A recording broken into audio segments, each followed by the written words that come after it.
Nous en avons déjà parlé à plusieurs reprises sur cette chaîne, les blessures font partie des plus grands obstacles sur la route des sportifs.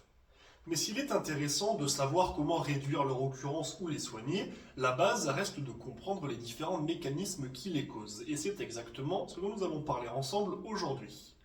Et commençons avec un état de fait qui va guider l'ensemble de notre vidéo.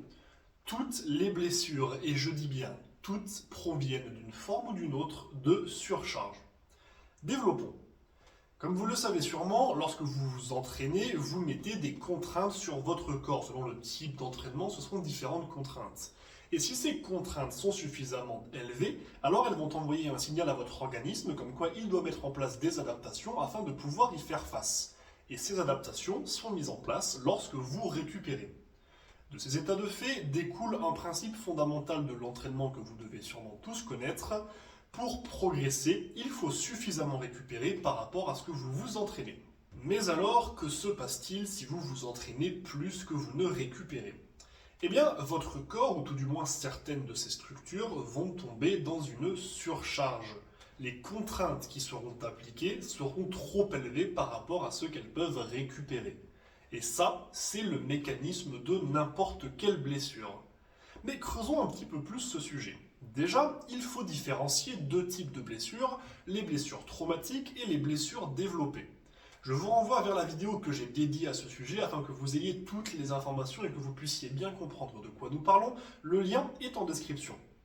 Eh bien, ces deux types de blessures proviennent de deux différents types de surcharge, que l'on pourrait appeler la surcharge immédiate pour les blessures traumatiques et la surcharge développée pour les blessures développées. Les surcharges développées sont les plus connues. Chaque jour ou chaque semaine, vous vous entraînez en vous épuisant un petit peu plus que ce que vous ne pouvez récupérer, ou vous mettez un petit peu trop de contraintes sur une structure interne précise, et avec le temps qui passe, la fatigue s'accumule, le risque de blessure augmente, et un jour, la pathologie fait son apparition. Prenons un exemple simple. Disons que tous les jours, vous sautez énormément, vous courez sur des surfaces dures et vous subissez des impacts répétés au niveau du tibia. Au bout d'un certain temps, ce dernier va se retrouver fragilisé. Alors certes, les contraintes modérées et progressives sur un os permettent de le renforcer, mais dans notre situation, si les chocs sont trop nombreux, trop forts et que les délais de récupération ne sont pas suffisants pour permettre à l'os de se reconstruire plus résistant, alors il va simplement se retrouver dans un état de plus en plus abîmé avec le temps, et je n'ai pas besoin de vous expliquer ce qui se passe si vous infligez trop de contraintes à un os déjà fragilisé. C'est exactement la même chose pour un muscle, un tendon, un ligament ou n'importe quelle autre structure interne. Pour vous aider à visualiser, pensez à un seau troué. Tous les jours, vous y ajoutez un petit peu d'eau et donc tous les jours, une partie va fuir par le trou. L'eau que vous ajoutez, c'est votre entraînement et l'eau qui s'écoule, c'est votre récupération. Si tous les jours, vous ajoutez plus d'eau qu'il n'y en a qui fuit, alors votre seau va progressivement se remplir. C'est la surcharge. Et au bout d'un moment, il va finir par déborder. C'est la blessure. Mais ça valait pour les surcharges développées, qui mènent donc aux blessures développées. Mais qu'en est-il des entorses, des fractures, bref, des blessures traumatiques? Eh bien, comme je l'ai déjà expliqué dans ma vidéo dédiée sur le sujet, les blessures traumatiques proviennent parfois d'une origine développée. Par exemple, si vous vous foulez la cheville en marchant dans un trou, c'est éventuellement que votre cheville était déjà fatiguée par une pratique que vous avez accumulée sur les semaines passées. Pas forcément, peut-être.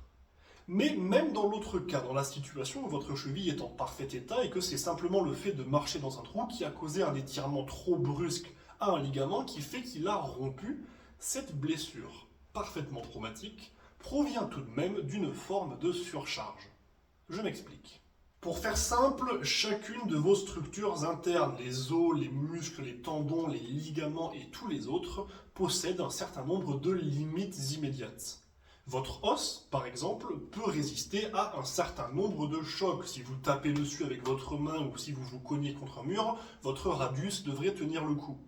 Par contre, si vous prenez un marteau et que vous l'écrasez de toutes vos forces sur votre bras, j'aurais tendance à dire que votre os va se retrouver en morceaux.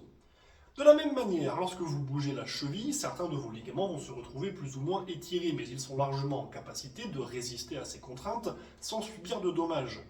Par contre, si vous marchez dans un trou et que vous vous foulez la cheville, c'est qu'en marchant dans ce trou, l'étirement aura été trop brusque et trop prononcé, et ces mêmes ligaments qui ont pourtant une résistance à l'étirement, comme nous venons de le montrer, seront sortis de leurs limites et risqueront des dommages. Voilà donc notre second mécanisme de surcharge, les surcharges immédiates.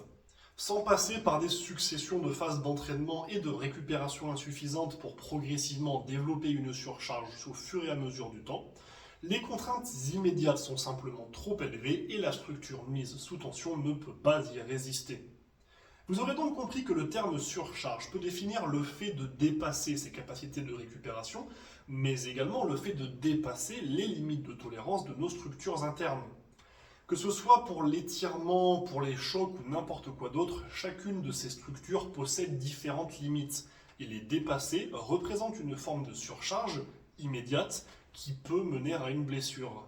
Et je dis qui peut mener à une blessure parce que ce n'est pas systématique. Vous pouvez subir un choc ou un étirement qui dépasse légèrement la limite de tolérance d'une structure interne sans pour autant qu'il n'y ait une pathologie derrière.